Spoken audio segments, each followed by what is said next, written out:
Hello guys, welcome back to my channel. तो आज हम बात करेंगे, आपने अगर आप फॉरएवर में काम कर रहे हो या फिर फॉरएवर में नए ज्वाइनिंग लिए हुए हो या फिर काम करने की सोच रहे हो, तो आपने 2CC का नाम तो बहुत सुना होगा कि मतलब एग्जैक्टली 2CC क्या होता है। तो आज हम इस टॉपिक पे बात करेंगे।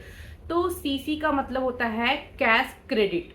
तो मतलब जो फॉरएवर है ना, वो एक इंटरनेशनल वेलनेस कंपनी है। तो इसका मतलब ये है कि वो मतलब पूरी ग्लोबली फैली हुई है, 160 प्लस कंट्री में काम कर रही है, इंडिया में भी 25 साल से है। तो ये जो है ना, हमारे पॉइंट्स मतलब जो हम जो भी सामान लेते हैं ना, उनको वो सीसी में काउंट करती है। जैसे इसके जो प्रोडक्ट्स होते हैं ना, उनका एक फिक्स सीसी वैल्यू होता है। मतलब जैसे कि जितनी भी कंट्रियां हैं ना, हर कंट्री में ही हर जगह मतलब फॉरएवर की एक फिक्स सीसी वैल्यू होती है हर प्रोडक्ट की। तो क्योंकि क्योंकि अब ये पूरी इंटरनेशनली फैली हुई है, तो हर जगह क्या है कि मतलब जो कैश अकाउंट होते हैं, लाइक मतलब कहीं यूरो चल रहा है तो कहीं पाउंड चल रहा है, तो कहीं डॉलर में कलेक्ट किया जाता है, इंडिया में रुपीज चलता है। तो इस वजह से जो फॉरएवर है ना, उसने मतलब अपने मतलब बिजनेस को स्टेबलाइज करने के चक्कर में इसके लिए इन्होंने जो है ये सीसी पॉइंट रखा है। जैसे एलोवेरा जेली है ना, तो इसका पॉइंट 0.55 सीसी मतलब ये ग्लोबली है, मतलब इसका ये फिक्स सीसी है।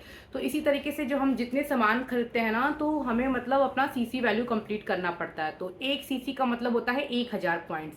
तो इसी तरीके से जो हमने अगर 2 सीसी कंप्लीट करना है, मतलब हमें अपने पॉइंट जो है 2000 पॉइंट कंप्लीट करने हैं। तो मतलब हमें अगर हम 1 महीने में 2 महीने में जितने भी प्रोडक्ट खरीदते हैं या फिर अपने प्रोडक्ट सेल करते हैं, तो हमारे जो है वो सीसी वैल्यू जो है वो काउंट होती है। तो अब आपको थोड़ा समझ में तो आ गया होगा कि ये सीसी वैल्यू क्या है। सीसी का मतलब यही होता है कि कैश क्रेडिट। तो मतलब ये है कि जितने भी हम प्रोडक्ट खरीदेंगे, उनके जो सीसी पॉइंट्स है वो काउंट होंगे, और हमें अपना फॉरएवर में जो अपना लेवल अप करने के लिए जो हमें 2 सीसी कंप्लीट करना पड़ता है, 2 सीसी कंप्लीट करने के बाद हम फॉरएवर में असिस्टेंट सुपरवाइजर के लेवल पे आ जाते हैं। इसके लिए हमें अपना 2000 पॉइंट्स कंप्लीट करना पड़ता है 2 सीसी कंप्लीट करने के लिए। इसी वजह से हम जब अपने फॉरएवर बिजनेस का नाम सुनते हैं ना, तो उसमें जो 2 सीसी है ना, वो बहुत ज़्यादा मतलब वर्ड यूज होता है।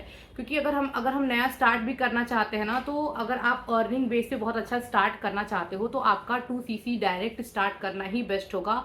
क्योंकि इसके बाद से आपको फॉरएवर के सारे रास्ते खुल जाते हैं, सारे हर तरह की ट्रेनिंग मिलती है, ऑटोमेशन सिस्टम मिलता है, रेडीमेड बने बनाए यूट्यूब की कुछ वीडियोस मिलते हैं, ताकि आपका जो प्लेटफॉर्म है ना वो स्टेबलाइज हो सके। तो होप सो आपको समझ में आ गया होगा ये सीसी का मतलब क्या है। क्योंकि इस सीसी के ही बेस पे फॉरएवर जो है अपने मतलब जितने भी डिस्ट्रीब्यूटर्स हैं या फिर जितने भी पार्टनर्स बना रहा है, वो उसमें क्या बोलते हैं, एक फिक्स वैल्यू रखता है, जिसकी वजह से मतलब हमारा जो ये फिक्स होता है। जैसे हमें मैनेजर लेवल तक जाना है, तो अपने हमें और हायर सीसी अपना मतलब जनरेट करना पड़ेगा। मतलब हम जितना ज़्यादा सामान सेल करेंगे या फिर जितने ज़्यादा लोगों को शेयरिंग करेंगे, उनकी वजह से भी हमें जो हमारी सीसी का जो पॉइंट्स है ना, वो हमारा काउंट होता है, और हमारा जो लेवल है ना, वो थोड़ा अप होता है। तो आप बेसिक समझ लो कि 1 सीसी का मतलब होता है 1000 पॉइंट, और 2 सीसी का मतलब हमें 2000 पॉइंट जो है वो कंप्लीट करने पड़ते हैं, प्रोडक्ट खरीद कर करके या फिर सेल कर करके। ठीक। तो सीसी एक मतलब आप कभी भी फॉरएवर में प्रोडक्ट देखोगे ना, तो हर प्रोडक्ट का एक फिक्स सीसी वैल्यू है। कितने भी प्रोडक्ट देख लो, हर प्रोडक्ट्स के नीचे जो मतलब जहाँ प्राइस लिखा होगा, उसके नीचे सीसी वैल्यू भी लिखी रहती है। तो होप सो आपको सीसी का मतलब समझ में आ गया हो कि मतलब 2 सीसी क्या है, क्या हमेशा यूज होता है। और नेक्स्ट वीडियो में मैं बताऊंगी कि आप मतलब बिना पैसे खर्च किए 2 सीसी अपना कैसे कंप्लीट कर सकते हो। और आपको अगर मेरी वीडियो पसंद आई हो, तो फिर इसे लाइक करें, शेयर करें। अभी तक मेरे चैनल को सब्सक्राइब नहीं किया है, तो प्लीज़ सब्सक्राइब कर दें। Thanks for watching.